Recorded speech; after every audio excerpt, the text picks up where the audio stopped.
Salve, pilotada. Aqui é o Marcelonso falando com o VP, o Renato e o Gabriel aí na retaguarda. A gente vai gravar esse vídeo aí para falar dos pontos principais do regulamento. É um vídeo que a gente vai deixar aí, tá? Para dar um panorama geral, né, de tudo que está dentro do regulamento, ok? Então, sempre que precisar, alguém volta aí, consulta, ele vai estar disponível no nosso canal. Então, no nosso campeonato, o formato do campeonato, a gente vai começar, né? Serão disputados dois campeonatos simultâneos. A gente tem um Champ de pilotos, que são 9 etapas com descarte. O piloto soma pontos sozinho. E a gente tem o Champ de equipes, né? Que são 9 etapas, aí sem descarte. As duplas formadas somam pontos para as equipes. E aí, incluso pilotos reservas, né? Quando um piloto não pode ir, vai indicar o reserva e esse soma para a equipe. Só vai marcar ponto individualmente. Como eu falei, são 9 etapas durante o ano, e dessas 9 etapas a gente tem duas corridas ali dentro dessas etapas, que a gente chama de C1 e C2. Né? A pontuação da C1 ela é maior, vale 34 pontos para o vencedor, e a pontuação da C2 ela é um pouco menor, 25 pontos para o vencedor. Além disso, a gente tem os pontos extra, pole position 1 ponto, a melhor volta na C1 1 ponto, e a melhor volta na C2 também 1 ponto. Né? Só para reforçar, na última etapa, na derradeira lá, a pontuação é maior nas duas corridas. São 10 pontos a mais. Ok? O segundo item que a gente tem aqui, a ausência a etapas de piloto reserva, né? Então, a gente colocou lá uma cláusula ali, né, um item dentro do regulamento. O piloto que não comparecer a duas etapas sem que ocorra a sua substituição por piloto reserva, ele perderá a sua condição de piloto titular e poderá ser substituído. Né? O sucessor será escolhido pela equipe ou pela diretoria do KDA, sem ônus de taxa de inscrição. Né? Casos excepcionais, como afastamento do plano de saúde, serão avaliados pela diretoria do KDA. Né? Como é que funciona isso, então? Né? Você não pode correr, né? Uma vez você pode descartar, beleza. Na segunda ali, se você não for, aí a gente tem uma lista ali dos pilotos, tenta colocar lá um piloto para substituir. A gente tentou fazer isso para não deixar o grid, né, ficar muito magrinho lá para o final, ok? Na ausência do piloto titular, né, o mesmo pode ser substituído por um piloto reserva, como eu falei ali, até a etapa 7. Pode ser qualquer piloto, desde que aprovado pela diretoria do KDA. A partir da 8, né, só pode assumir a condição de piloto reserva aquele que tenha participado de pelo menos um evento KDA, que a gente tem uma listagem, né? E na última etapa não é permitido piloto reserva, né? Se não puder ir, né, infelizmente não vai poder colocar ninguém, ok? Bom, agora vamos lá para o formato das corridas ali. Na corrida 1, a gente tem os karts sorteados. Então, ou a gente vai fazer como hoje o sorteio, né? No caso dessa etapa primeira aqui, que a gente está falando, um sorteio virtual, né? Ou, como a gente vai no Beto Carreiro, tem um sorteio lá eletrônico, ok? A classificação da corrida 1 são 5 minutos e mais 20 minutos de prova, né? A largada, ela é lançada, a gente quer lado a lado um em fila indiana, a critério da direção de prova, né? E aí só pode passar depois dos cones, né? Ok? Na corrida 2, a gente tem a inversão do grid, a largada necessariamente ela vai ser do mesmo formato que aconteceu na corrida 1, salvo alteração em função de condição climática ou por motivo de segurança, ok? Na corrida 2, antes da largada, a gente faz uma volta de formação, que a gente chama de volta de instalação ali, onde o grid é formado, os karts têm que manter a posição durante essa volta para alinhar e largar. Nas largadas, né, que se a gente for fazer a largada lançada lado a lado, a responsabilidade do pole position é da condição do grid. Então, o pole vai conduzindo o grid em marcha reduzida, o segundo colocado tem que formar, né, o grid, né, ele vai ficar alinhado e ele não pode estar em nenhum momento à frente do segundo colocado. Então, o pole vai em marcha reduzida, o segundo um pouco mais atrás e todo mundo vem encaixando, ok? Até o momento da bandeirada. Se não funcionar, a gente vai para a largada lançada em fila indiana, ok? Aí, mas isso lá, sempre a direção de prova é que vai definir. Que mais ali? A inversão do grid para a corrida 2, né? Então, só para explicar para o pessoal novo também, e até para os que estão aí. Então, primeiro assim, como é que funciona? A gente tem a inversão dos karts pela tomada de tempo, pela classificação. Ou seja, o pole position troca de kart com o último colocado e assim sucessivamente. Para exemplificar, né? É como se houvesse um outro sorteio, porque na classificação, né, como houve essa inversão, o piloto já vai saber o kart que ele vai usar. Agora, a posição de largada na corrida 2 vai ser o inverso da chegada, ok? Resumindo, né, o primeiro será definido o kart a ser utilizado pelo piloto e, na sequência, ocorre a inversão do grid. Vamos lá. 5, lá, a troca de kart. Né? Conforme o regulamento, será permitida apenas uma troca de kart na corrida 1, durante a classificação. Não gostou do kart, por qualquer motivo, realiza a troca mais uma vez. Ok? Após a bandeirada final da classificação, não é permitida a troca. Né? E, claro, ocorrerá uma segunda troca após a bandeirada, em decorrência do problema mecânico, e tudo isso comprovado e com autorização da direção de prova. Né? Vamos dizer que o cara foi lá, classificou, e aí quebrou a corrente, sei lá, correu o eixo, como já aconteceu do Renato, 2 vezes, né, Renato? Isso. Então, nessa condição ali, se o cara foi alinhar e quebrou, né, foi comprovado, ele pode trocar, ok? Aí na corrida 2 não é permitida a troca, claro, salvo por problema mecânico devidamente comprovado, ok?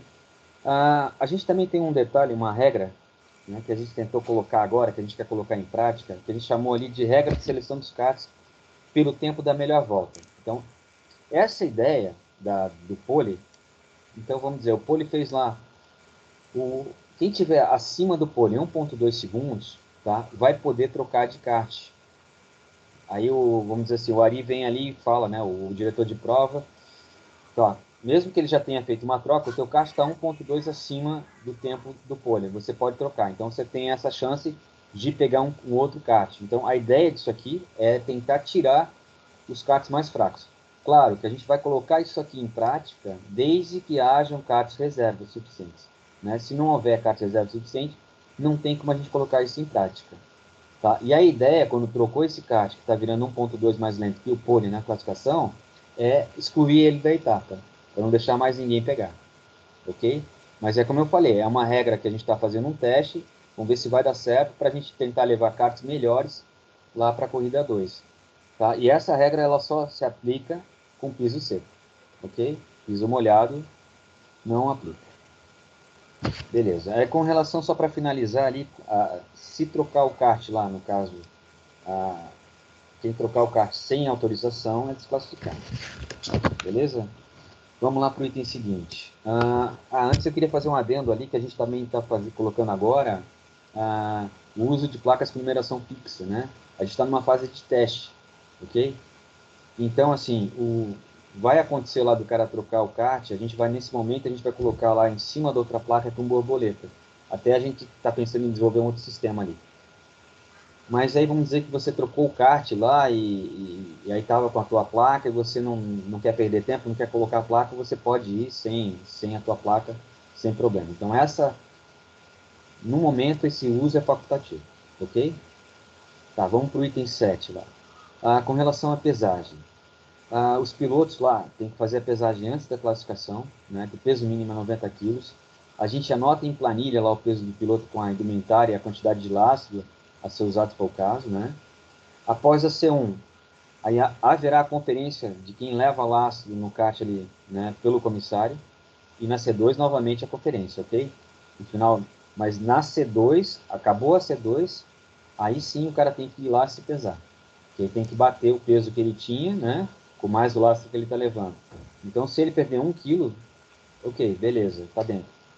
Mas se perder mais de 1 quilo, aí está desclassificado. Certo? Tá. Agora, com relação às punições aqui. Uma coisa que a gente quer deixar bem claro, né? Que a gente tentou mudar para esse ano, assim, é aquela coisa assim, a direção de prova é soberana na decisão. Então, as punições elas serão aplicadas pela direção de prova, com auxílios fiscais e comissários, quando for o caso, sem qualquer interferência externa, por meio de reclamação de pilotos. Basicamente, né, se ela não foi vista pela direção de prova ou pelos fiscais, ela não existiu. Infelizmente, né? Porque aí aqui cabe o fair play de cada piloto para uma disputa justa, ok? Então não adianta mais o piloto vir lá e reclamar para mim, para o Gabriel, para o Renato, que fulano tocou ele lá naquela curva, que quer falar com a direção de prova. Ah, a direção de prova viu? Beleza, vai ser punido. Não viu? Não tem como punir. Ok?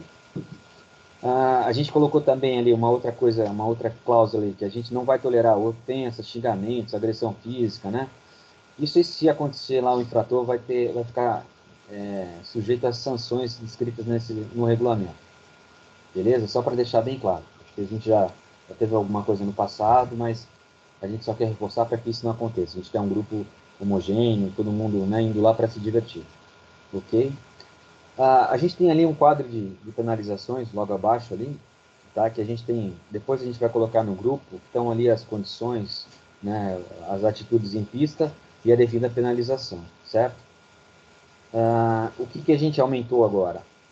Com relação lá no item 8, que depois vocês vão ver ali, que é o toque traseiro ou lateral com vantagem e prejuízo ao oponente, então vamos dizer que eu toquei no Gabriel, tirei o Gabriel. O Gabriel perdeu uma posição e eu não devolvi, né? Se eu passei ele, devolvi, eu não, tudo bem, levo só uma advertência, né? Não houve ele, não perdeu mais posição, tranquilo.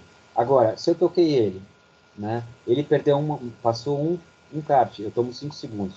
2, 10 segundos, 3 ou mais, 15 segundos. Né? Porque antes a gente dava 5 segundos, se o cara perdia uma posição, eu perdia 10. Então agora vai ser um pouco mais rígido ali. Tá? E aí depois, nesse quadro aí, vocês vão ver com mais detalhes.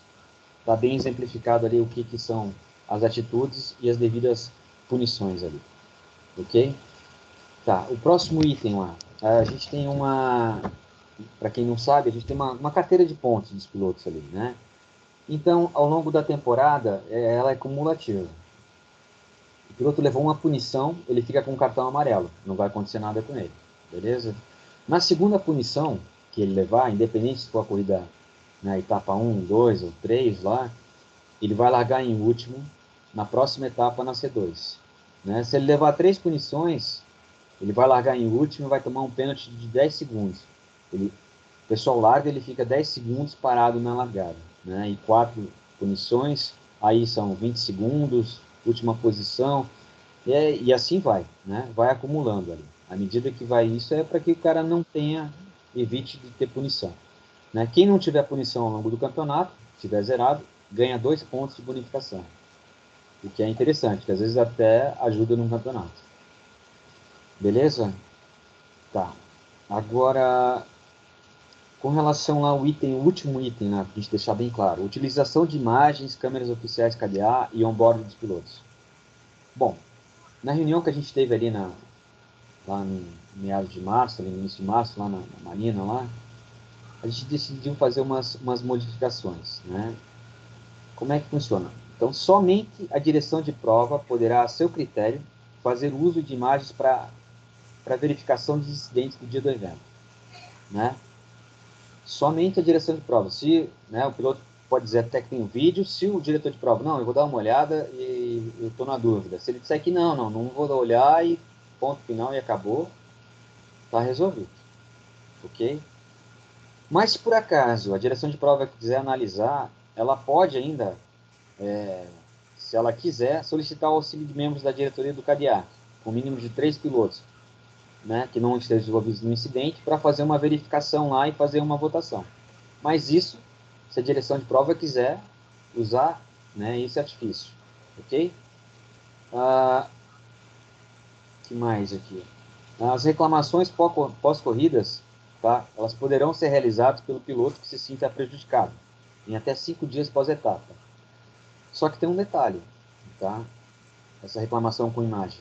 O cara, ele pode fazer essa reclamação, vamos dizer assim, que ele cometeu lá, foi punido, né? Aí ele tem na imagem lá que a gente vai olhar, vai botar em votação lá dentro da diretoria lá, e a diretoria vai entender, votou lá e disse que não, realmente não houve aqui, nós vamos retirar. Então a gente retira a punição dele da carteira de pontos, mas a gente não altera o resultado em pista, tá?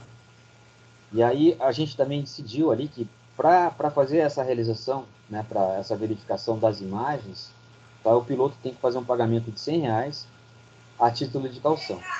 Então o cara, ele vai fazer esse pagamento de R$ 100 Se a reclamação dele for deferida pela diretoria, o dinheiro retorna para ele. Se não, se for indeferida, vai ficar para o caixa do KDA. Ok? A gente está tentando fazer uma coisa assim para ser o mais limpo possível, né? Para ficar uma coisa mais clara, tá? E para não ter reclamação com relação a toques em vídeos, algumas coisas assim, que a gente teve uma experiência que não foi muito legal no passado, né? E a gente quer mudar, quer melhorar, ok? E o que a gente vai usar ainda com relação às imagens é a gente tem duas câmeras fixas da diretoria do KDA, né? Essas são oficiais. E essas câmeras, sim, essas câmeras podem ser analisadas ali, o piloto pode solicitar ali a análise daquelas câmeras, dessas imagens aí, né? Se ele não tiver. Tem, claro que tem aquele esquema da caução, mas a gente pode fazer a verificação ali, vamos dizer assim, que ninguém fez a reclamação, mas a gente tem lá um fato que aconteceu, a diretoria se reúne, vai analisar a imagem e ela vota. A diretoria também ela pode retirar, pode punir, né, mas é só com relação à carteira de pontos dos pilotos, ok? Nunca para mudar o resultado em pista. Fechou? Então era isso, rapazes. Aí a gente trouxe aí, pelo menos assim, algumas pontuações do regulamento, tá? E aí, qualquer dúvida que ficou aí, depois a gente conversa lá, né, presencialmente.